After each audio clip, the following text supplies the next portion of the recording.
Bienvenue sur Passage, aujourd'hui on va parler d'un sujet qui me tient particulièrement à cœur et qui est la créativité, ou comment prendre confiance en soi et ses idées et devenir des petits créateurs en herbe. Alors, attention, je n'ai pas du tout la prétention de penser que je suis une pro. Cette vidéo a pour unique but de vous montrer des petites astuces afin de développer votre créativité et de vous encourager à croire en vous. Comme je l'ai dit, je ne me considère absolument pas comme une pro ni même un exemple. Être créatif, c'est toujours quelque chose que j'essaie d'être. Mais j'ai appris quelques petites astuces pour rester créatif et apprendre à le devenir. Et enfin, dernière chose, je m'attarderai sur certains points, la créativité sur YouTube, même si ces conseils peuvent s'adapter à un large panel de domaines. Alors à tous ceux qui sont persuadés que la créativité ce n'est pas pour eux, vous vous mettez le doigt dans le cul. Jusqu'à l'œil. C'est le doigt dans l'œil jusqu'au cul, gamine. Pas le cul jusque dans l'œil. Je dis ce que je veux.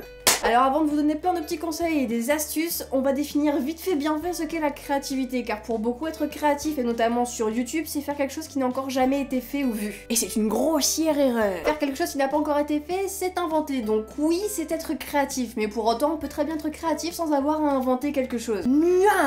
Alors je vous vois très bien venir en brandissant vos dicos et en me disant qu'être créatif, c'est faire preuve d'imagination et d'inventivité, et je suis tout à fait d'accord, mais dans le domaine de la musique, il y a ceux qui vont inventer un nouveau genre totalement nouveau qu'on n'aura jamais vu, enfin entendu, pour le meilleur comme pour le... Et ceux qui vont rester dans un style de musique déjà existant comme le rock et le réinventer et créer de nouveaux morceaux qui sont tout aussi géniaux. Être créatif, c'est aussi rester sur quelque chose d'existant et le faire à sa sauce, voir comment on peut l'améliorer ou le rendre encore plus personnel. La création, ce n'est pas l'obligation de créer quelque chose qui n'a encore jamais été vu, entendu ou lu, mais c'est tout simplement la liberté de créer absolument ce que l'on veut, qu'on se base sur quelque chose d'existant ou pas. Maintenant que ça c'est dit, on va pouvoir passer au cœur de la vidéo. C'est pas trop tôt, gamine. Astuce numéro 1, avoir confiance en soi et ses idées. Alors comme je l'ai dit juste avant, je vais vous présenter différentes astuces afin de vous aider à développer votre créativité. Et si certaines peuvent vous paraître totalement évidentes et même débiles, elles sont pourtant très efficaces et souvent oubliées. Et la première d'entre elles est tout simplement de croire en soi et ses idées. Alors, oui, ça peut paraître totalement con, mais pourtant c'est absolument la base de la création. Si vous voulez créer quelque chose, que ce soit un film, un livre ou encore un dessin, si vous ne vous faites pas confiance, vous n'arriverez absolument à rien. Dites-vous que la création est à la portée absolument de tout le monde, ce n'est pas réservé à une élite. Il faut transformer vos faiblesses en force. Et comme l'a dit un grand homme, enfin un petit homme, mais grand, mais enfin un petit, mais... Bref, faut transformer ces faiblesses en force et elles ne pourront jamais être utilisées contre vous. Ça c'est de la citation. Ça en fout. Astuce numéro 2, notez absolument toutes ces idées. La deuxième astuce est la plus importante de toutes et consiste tout simplement à noter absolument toutes ces idées. Aucune idée n'est mauvaise. Oui bon d'accord, certaines idées sont pourries, mais une idée qui n'est pas notée, c'est une idée en moins pour votre création, et ne vous dites pas que vous allez ne vous dites pas que vous allez vous en souvenir. C'est faux. Dans 10 secondes vous l'aurez oublié. Et comme l'a dit Fordarius, c'est toujours plus facile d'éditer une page remplie qu'une page blanche. Et ça aussi c'est de la citation. Alors avant de vous dire que votre idée est totalement pourrie, notez-la, et surtout voyez comment vous pouvez l'utiliser par la suite, même si elle est totalement pourrie. Par exemple, j'ai une liste de toutes les idées qui me passent par la tête pour les vidéos, qui me permet d'avoir des idées de sujets et même de réalisation à disposition dès que j'ai besoin. Astuce 3, exploitez absolument toutes ces idées. Exploitez absolument toutes vos idées, même celles qui peuvent vous paraître à chier, car elles peuvent s'avérer cruciales à votre histoire ou votre scénario. Votre livre, votre vidéo, votre sculpture, votre pantoufle. Et ces idées-là peuvent très bien vous donner d'autres idées de sujets, car en développant une idée, il y en a toujours d'autres qui vont arriver et qui seront meilleures.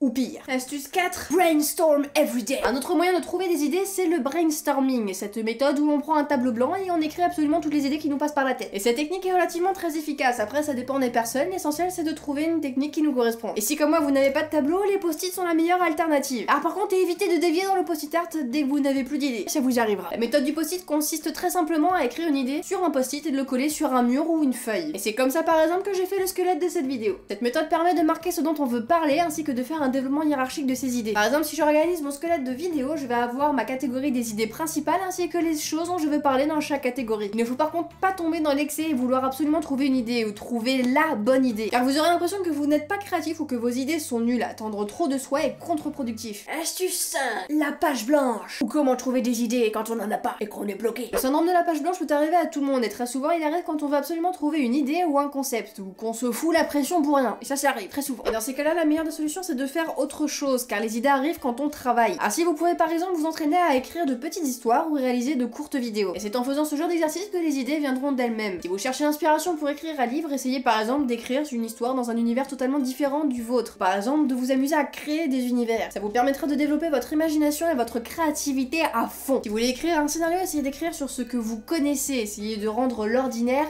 extraordinaire en écrivant sur la vie des gens et en imaginant leur vie et leurs pensées. Sinon, vous pouvez aussi faire des mélanges de concepts concept au hasard. Prenez par exemple un brownie mélangé avec un cookie, et bah vous avez un brookie. Passage gâteau super bon que je recommande sans modération. Et cette méthode pourra vous donner pas mal d'idées aussi. Astuce numéro 6, les musiques épiques. Un autre moteur d'inspiration et de motivation, ce sont les musiques épiques et les vidéos de motivation qui vont vous donner un coup énorme de boost. Alors c'est encore une astuce qui peut paraître totalement conne mais qui pourtant marche énormément. Si vous êtes en panne de créativité, écoutez une musique épique et vous allez forcément trouver des idées en imaginant des scènes de combat épiques par exemple. Vous avez pas envie de soulever des montagnes quand vous entendez ça, vous imaginez pas des scènes de combat épiques de la mort qui tue. Ah oui, ça me rappelle le Vietnam ça. C'est pas ma guerre.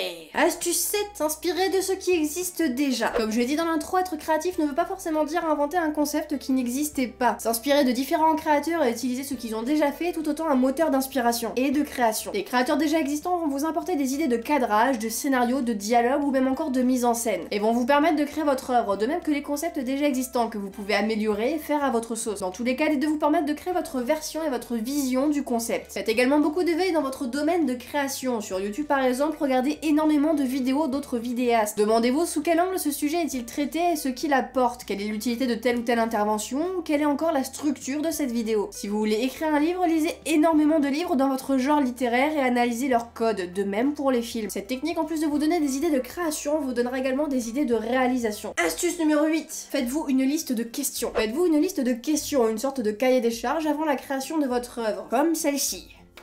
Par exemple, si vous voulez faire une vidéo sur YouTube qui reprend un concept déjà existant, n'hésitez pas à vous poser ce genre de questions. Comment je peux améliorer ce concept ou le rendre plus personnel et me l'approprier? Qu'est-ce que ce sujet peut apporter aux autres et qu'est-ce que je peux lui rajouter qui n'ait pas déjà été dit? Sous quels angles je peux traiter ce sujet et qu'est-ce que ça va apporter et pourquoi de base je veux faire cette vidéo. Et en répondant à ces questions, vous aurez une idée plus précise de la trame de votre scénario ainsi que du cadre dans lequel celle-ci va s'inscrire. Voilà pour ces astuces, j'espère qu'elles vous auront plu et qu'elles vous auront aidé. Je vais bientôt faire une vidéo sur comment créer un univers fictif et vous donner un exemple plus concret de ces astuces. J'espère qu'elles vous auront aidé à développer votre créativité et à prendre confiance en vous. Car rappelez-vous que la création est à la portée de tous et que vous aussi vous pouvez créer des trucs de folie. Que vous aussi vous pouvez être créatif et que c'est pas en écoutant vos doutes que vous y arriverez. Vous devez passer outre et vous lancer, mettez vos peurs et vos doutes de côté. Ayez confiance en vous et dépassez-vous. Et n'abandonnez jamais car vous êtes capable de faire absolument tout. Transformez votre vie en œuvre d'art car rien de moins serait tragique. Sur ce, lancez-vous et devenez des putains de créateurs. Sinon je vais devoir sortir le gros calibre. Ça va faire mal. Très mal.